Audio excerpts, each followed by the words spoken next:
Morning student, আমি আজকে নিয়ে এসেছি মাধ্যমিক ইতিহাসের 8 মার্কসের কোশ্চেন সাজেশন। আজকের এই প্রশ্নগুলো যে দিব, তোমরা যদি ভালো করে পড়ে যাও এখান থেকে 100তে 100 কমন পাবে। তো স্টুডেন্ট দেখো, আমি অধ্যায় 2 থেকে তোমাদের আমি দিব 3টা প্রশ্ন, এখান থেকে 100 কমন পাবে। তারপরে অধ্যায় 4 থেকে দিব 2টা প্রশ্ন, ঠিক। তারপরে অধ্যায় 5 থেকে 5 অধ্যায় থেকে কয়টা প্রশ্ন দিব বলো? 5 থেকে দিব 3টা প্রশ্ন, ঠিক আছে। তারপরে অধ্যায় 6 থেকে দিব 2টা প্রশ্ন, আর অধ্যায় 7 থেকে দিব 2টা প্রশ্ন।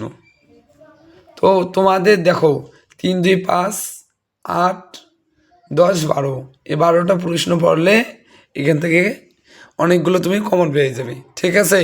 শুধু এখান থেকে 8 নম্বরের প্রশ্নই না, তোমাকে আমি বললাম দেখো এখান থেকে MCQ, SAQ অনেকগুলো কমন পেয়ে যাবে। তো দেখো তোমাদের আছে যে মাধ্যমিক ইতিহাস 8 মার্ক সাজেশন 2026 অধ্যায় 2, ঠিক আছে। দেখো অধ্যায় 2 থেকে তোমাদের কি কি কমন পড়ছে এবার? যে বাংলার নগরায়ণ বলতে কি বোঝো, এর সীমাবদ্ধতাগুলি কি, ঠিক আছে, খুবই ইম্পর্টেন্ট। ঠিক তারপরের প্রশ্ন দেখো যে 19 শতকে বাংলা ধর্ম সংস্কার আন্দোলনে রামকৃষ্ণ দেবের ভূমিকা আলোচনা করো, ঠিক। তারপরে দেখো তোমাকে আমি বলছি অধ্যায় 2 থেকে 3টা প্রশ্ন দিব।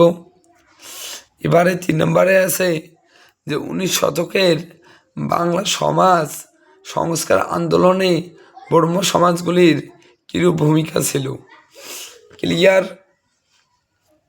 এবারে দেখো অধ্যায় 4 থেকে 2টো প্রশ্ন দিয়ে দিব, ঠিক আছে। এখান থেকে অনেকগুলো কমন পেয়ে যাবে।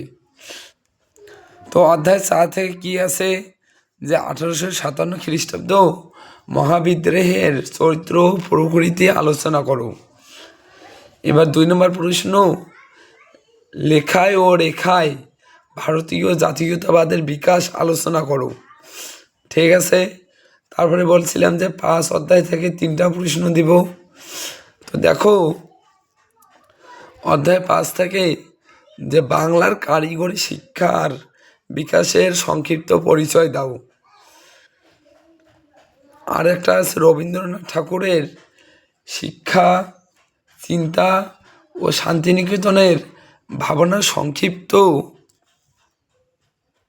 পরিচয় দাও, ঠিক আছে।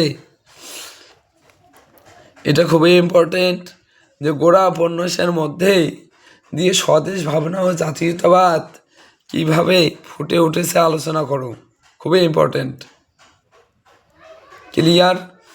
তো তারপরে দেখো অধ্যায় 6 থেকে 2টা দিব, ঠিক আছে। অধ্যায় 6 থেকে দেখো কোন 2টা তোমাদের এবার থাকবে,